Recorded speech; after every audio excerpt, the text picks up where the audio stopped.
आजच्या या सत्कार समारंभासाठी उपस्थित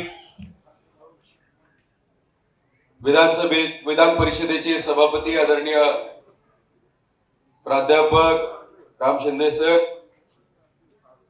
आपल्या जिल्ह्याचे पालकमंत्री आदरणीय राधाकृष्णजी विखे पाटील साहेब, यांच्यामुळे खरं तर आज या कार्यक्रमाला आम्हाला येता आले असे आदरणीय कर्डिले साहेब, माझ्या समवेत ज्यांचा सर्वांचा सत्कार झाला असे सर्व आमच्या विधानसभेतले सर्व सन्माननीय सदस्य आणि आजच्या या कार्यक्रमासाठी मोठ्या संख्येने उपस्थित असणारे महायुतीचे सर्व पदाधिकारी, कार्यक्रमासाठी उपस्थित सर्वच मोठ्या संख्येने आज आमच्या माता भगिनी सुद्धा उपस्थित आहेत आणि सर्व ज्येष्ठ तरुण कार्यकर्ते ज्यांचं या यशामध्ये योगदान आहे.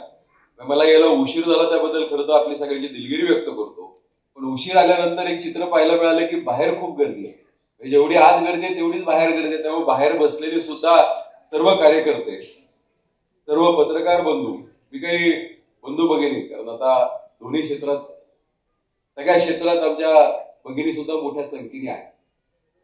मी काही तुमच्या सर्वांचा जास्त वेळ घेणार नाही.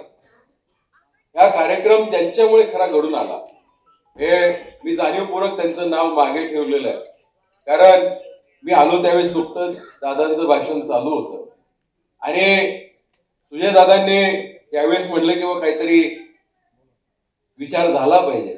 हे खरं तर ज्या व्यक्तीमुळे म्हणजे कालची लोकसभेची निवडणूक ही तुमच्या आमच्यासाठी एक मोठा धडा होता आणि युद्धावरती गेल्यानंतर, युद्ध जिंकल्यानंतर त्या योद्ध्याची आठवण केली जात नाही. आजही बघा की ज्यावेळेस सिंहगड आला त्यावेळेस गड आल्यापेक्षा आज तानाजींचं त्या ठिकाणी आपण एवढं मोठं नाव घेतो.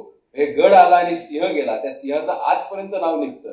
काल काय झालं लोकसभेमध्ये याच्यापेक्षा ज्यांच्या सहकार्यामुळे आज आम्ही या मतदारसंघातनं किंवा या जिल्ह्यातनं 12 जणांपैकी 10 जण हे महायुतीचे त्या ठिकाणी जाऊ शकलो असे आदरणीय डॉक्टर सुजयदादा विखे पाटील, कारण त्यांनी नक्कीच त्यावेळेला आमच्याकडे थोडस लक्ष द्या. आमची आई दादा कायम सांगायचे की तुमच्या हातातलं जाईल पदरातलं जाईल, पण नशिबातलं कधी कुठे जात नाही. त्यामुळे तुम्ही नक्कीच आम्हाला सगळ्यांना हातभार दिलेला आहे, तेव्हा तुमचा पदर हा भरल्याशिवाय राहणार नाही. तेव्हा काळजी करू नका. म्हणजे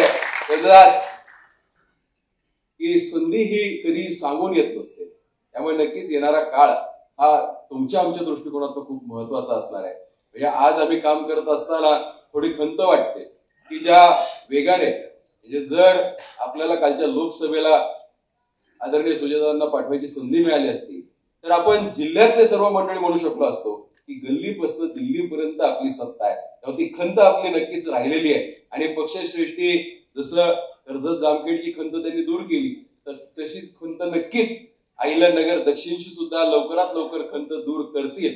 कारण काम करत असताना अनेक गोष्टी असतात, शेवटी पुढच्या स्टेज मागचा शाणा जसं म्हणतो आपण, तसं कालच्या लोकसभेनंतर या विधानसभेला सर्वच म्हणजे नेते मंडळी तर स्वतः काम करत असताना मन लावून खाली बूथ लेवल पर्यंत काम झालं. महायुतीच्या सगळ्याच घटकांनी एकत्रित येऊन काम केलं. त्यामुळे हा दिवस आम्हाला पाहायला मिळतो. त्यामुळे नक्कीच कार्यकर्त्यांचा येणाऱ्या काळामध्ये पक्षश्रेष्ठींनी, सर्व तिन्ही पक्षांच्या नेते मंडळींनी तर आदरणीय पालकमंत्री महोदयांकडे कशा पद्धतीने पुढची कार्यपद्धती असणार आहे हे सांगितलं, पण आम्हा सर्व विधानसभा सदस्यांनाही काही सूचना दिल्या. त्या नक्कीच येणारा काळ हा कार्यकर्त्यांचा असणार आहे आणि कार्यकर्त्यांच्या दृष्टिकोनातून महत्वाचा असणार आहे. कारण कार्यकर्त्यांच्या जीवावरती आपण या ठिकाणी ही निवडणूक जिंकू शकलो. अशा सर्व कार्यकर्त्यांचा मान सन्मान होणं गरजेचं आहे आणि तो येणाऱ्या काळामध्ये वेगवेगळ्या मग तालुका कमिटी असतील, जिल्हा कमिटी असतील किंवा आता जे काही वेगवेगळी पदं पक्षाच्या माध्यमातून द्यायचा योग येणार आहे त्यावेळेस प्रत्येकाचा विचार केला जाईल आणि तो करण्याचा प्रयत्न नक्की राहणारच आहे.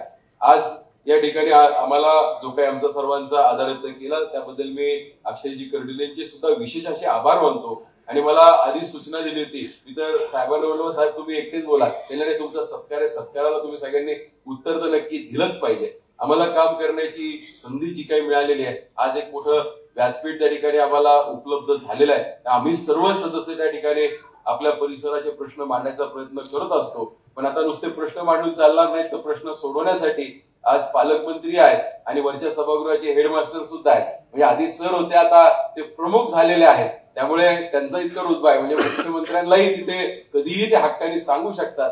त्यामुळे आता आम्हाला आमच्या सोयी झालेल्या आहेत, म्हणजे खालच्या आणि वरच्या दोन्ही सभागृहामध्ये हक्काची माणसं असल्यामुळे आता इथनं पुढे काम करायला कोणत्या अडचणी राहणार नाहीत. त्यामुळे ज्या अधिकाऱ्याने तुम्ही आम्हाला कामं सांगाल त्याच अधिकाऱ्याने आम्ही सुद्धा, म्हणजे आपण आमचा सर्वांचा कंटाळा करून घेऊ नका दोघांनी, कारण आम्हाला आता कार्यकर्ते सत्ता आली आहे, त्यामुळे नक्कीच तितक्या मोठा काय अपेक्षेने आमच्याकडे पाहत आहेत, तर त्या सर्व अपेक्षा आपण दोघेही पूर्ण कराल अशी या सत्कारानिमित्त अपेक्षा व्यक्त करतो. परत एकदा आपण सर्वजण उपस्थित राहिलात, आपल्या सगळ्यांचे विशेष असे आभार मानतो आणि थांबतो. धन्यवाद.